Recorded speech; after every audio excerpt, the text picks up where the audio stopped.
Et si je te disais qu'il existe un pays au Moyen-Orient où certaines femmes vivent comme en Europe, alors que d'autres, à quelques kilomètres seulement, vivent sous des règles beaucoup plus strictes? Un pays où tu peux voir des plages, des fêtes, des restaurants de luxe et en même temps, des familles qui n'ont même pas de quoi manger. Un pays qui était autrefois l'un des plus riches du monde arabe et qui aujourd'hui fait partie des pires effondrements économiques de l'histoire moderne. Ce pays, c'est le Liban. Et son histoire est bien plus choquante que tu ne l'imagines. Pendant longtemps, le Liban était surnommé le Paris du Moyen-Orient. Sa capitale, Beyrouth, était un centre culturel, financier et touristique incontournable. Les banques y étaient puissantes, les hôtels luxueux, les restaurants remplis, les casinos attiraient des riches du monde entier. C'était un pays ouvert, moderne, dynamique. Contrairement à l'image qu'on se fait souvent du Moyen-Orient, le Liban était différent. Dans certaines zones, les femmes s'habillaient librement, elles sortaient seules, elles travaillaient, elles vivaient comme dans de nombreuses villes européennes.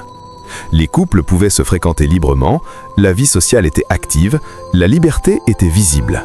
Mais déjà, il y avait une réalité plus complexe derrière cette image. Parce que le Liban n'est pas un pays comme les autres. C'est l'un des pays les plus divisés au monde sur le plan religieux. Le Liban est composé de nombreuses communautés religieuses différentes. Musulmans sunnites, musulmans chiites, chrétiens maronites et bien d'autres encore. Au total, plus d'une dizaine de groupes coexistent dans un seul pays. Et contrairement à d'autres nations, aucun groupe ne domine totalement. Le pouvoir est partagé. Le président doit être chrétien, le premier ministre doit être musulman sunnite, le président du parlement doit être musulman chiite. Même le parlement est réparti équitablement entre musulmans et chrétiens. Sur le papier, ce système semble équilibré, mais en réalité, il rend le pays extrêmement fragile. Parce que chaque décision devient compliquée, chaque tension peut devenir un conflit, et surtout, chaque communauté protège ses propres intérêts. Malgré cela, pendant des années, le Liban réussit à prospérer. Son économie repose sur plusieurs piliers: le tourisme, la finance, le commerce et surtout les services bancaires. Le Liban devient une sorte de coffre-fort du Moyen-Orient. Les riches viennent y déposer leur argent, les banques garantissent la confidentialité, le système attire des capitaux massifs. C'est un peu comme une version régionale de la Suisse. Résultat, le pays s'enrichit rapidement. À son apogée, le niveau de vie du Liban rivalise avec certains pays européens. Son PIB à participants dépasse même celui de grandes nations à certaines périodes. Mais cette prospérité ne va pas durer. En 1975, tout bascule. Une guerre civile éclate. Et ce conflit va durer 15 ans. 15 années de violence, de division, de destruction. Le pays est littéralement déchiré de l'intérieur. Chaque communauté prend les armes, chaque région devient une zone de contrôle, les alliances changent, les tensions explosent, le Liban s'effondre. Quand la guerre se termine enfin, le pays est profondément marqué, mais il tente de se reconstruire. Les infrastructures reviennent, l'économie redémarre, la vie reprend lentement. Mais sous la surface, les problèmes n'ont jamais vraiment disparu. Le système politique reste fragile, les divisions sont toujours présentes et surtout, la corruption s'installe. Pendant des années, le Liban fonctionne, mais de manière instable, jusqu'à ce que tout explose, en 2019. Cette année-là, le pays entre dans une crise économique sans précédent. Et quand on dit sans précédent, ce n'est pas une exagération. C'est l'un des pires effondrements économiques de l'histoire moderne en temps de paix. La monnaie nationale perd presque toute sa valeur. Elle chute de plus de 98%. L'argent que les gens possédaient devient presque inutile. Les salaires s'effondrent. Aujourd'hui, le revenu médian tourne autour de 150 à 200 $ par mois. Oui, par mois. Et ce chiffre est déjà optimiste pour beaucoup. Maintenant, imagine la situation. Une famille a besoin d'environ 250 à 350 $ juste pour se nourrir. Mais la majorité des gens ne gagnent même pas ça. Cela signifie une chose simple. Même en dépensant 100% de leur salaire, ils ne peuvent pas survivre correctement. Et les conséquences sont terribles. Des familles vendent leurs meubles, leurs bijoux, leurs appareils, tout juste pour manger. Certains enfants mangent du pain moisi, d'autres dépendent de l'aide extérieure. Le système s'effondre complètement. Et ce n'est pas tout. Les banques bloquent les comptes. L'argent est là, mais inaccessible.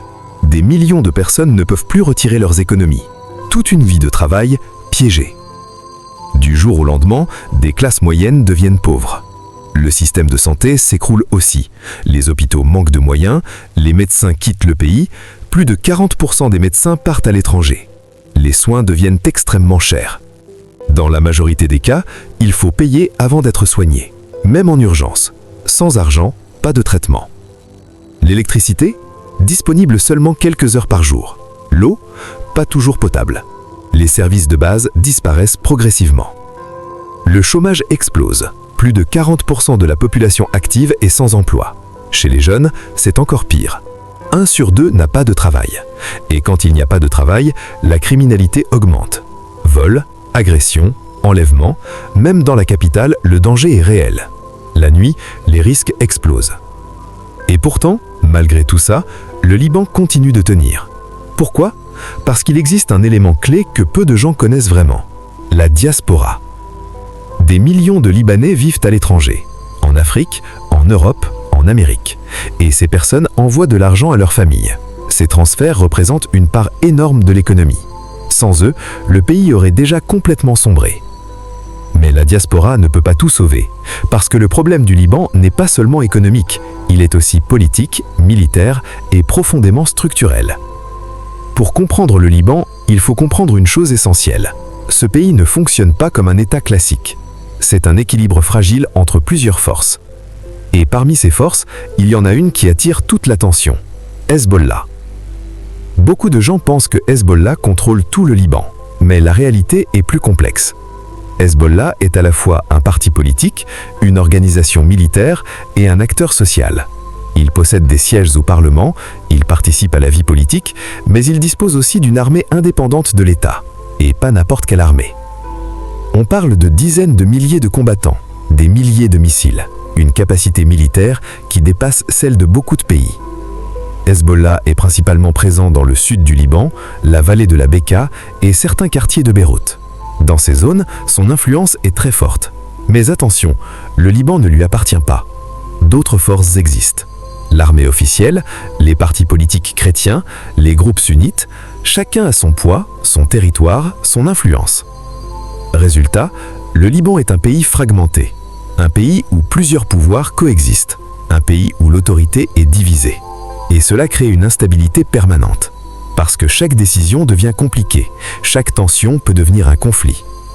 Et à cela s'ajoute un autre élément clé, la géopolitique. Le Liban est situé dans une région extrêmement sensible, à côté de la Syrie, à côté d'Israël, deux zones de tension majeures. Et Hezbollah joue un rôle central dans cet équilibre. Il est soutenu par l'Iran et il est considéré comme une menace par Israël, ce qui fait du Liban un terrain stratégique, un point de friction, un pays constamment sous pression. Et quand la situation interne est déjà fragile, ce type de pression peut être dévastateur. C'est exactement ce qui se passe aujourd'hui. Le Liban n'est pas en guerre totale, mais il n'est pas en paix non plus. Certaines zones sont calmes, d'autres sont instables. Certaines villes fonctionnent encore, d'autres survivent. C'est un pays à deux vitesses. Dans certains quartiers de Beyrouth, tu peux encore voir des cafés ouverts, des restaurants animés, une vie sociale active. Et à quelques kilomètres, tu peux voir des coupures d'électricité, des familles en difficulté, des infrastructures abandonnées. Cette dualité est frappante. C'est comme si deux réalités coexistaient en même temps. Et au milieu de tout ça, la population tente de s'adapter. Certains travaillent plusieurs petits jobs, d'autres comptent sur leurs proches à l'étranger, beaucoup survivent au jour le jour. Les enfants quittent l'école, les jeunes quittent le pays, les talents partent. C'est une fuite massive, un exode silencieux. Et plus les gens partent, plus le pays s'affaiblit. C'est un cercle vicieux. Moins de compétences, moins d'activités, moins de stabilité. Et pourtant, malgré tout ça, le Liban n'a pas disparu. Pourquoi ? Parce qu'il possède encore des forces. Sa position géographique, son ouverture culturelle, sa diaspora puissante et surtout sa capacité à résister. Le Liban a déjà traversé des guerres, des crises, des effondrements. Et à chaque fois, il a réussi à se relever. Mais aujourd'hui, le défi est différent. Ce n'est pas une guerre classique, ce n'est pas une crise temporaire. C'est une accumulation de problèmes. Économie, politique, société, sécurité. Tout est touché, en même temps. Et c'est ce qui rend la situation aussi difficile. Alors la question reste ouverte. peut le Liban se reconstruire? Peut-il redevenir ce qu'il était autrefois? Un centre financier, un hub touristique, un pays stable? Ou est-ce que cette crise va laisser des traces irréversibles? Personne ne peut répondre avec certitude. Mais une chose est sûre, le Liban n'est pas un pays comme les autres. C'est un pays de contraste, un pays d'extrême. Un pays où tout peut basculer, très vite. Et c'est précisément ce qui le rend aussi fascinant. Parce qu'au final, le Liban nous montre une réalité brutale. Un pays peut être riche et tout perdre, un pays peut être stable et s'effondrer. Et surtout, rien n'est jamais garanti.